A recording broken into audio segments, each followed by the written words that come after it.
ลูกค้าเรียกที่มาจัดเต็มที่บทสอนชาแนล บุสวยบุท่านค่าเบียดค่างาน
สิ่งหนึ่ง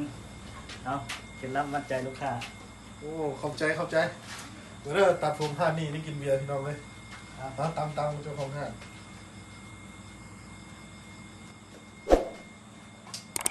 สุดยอด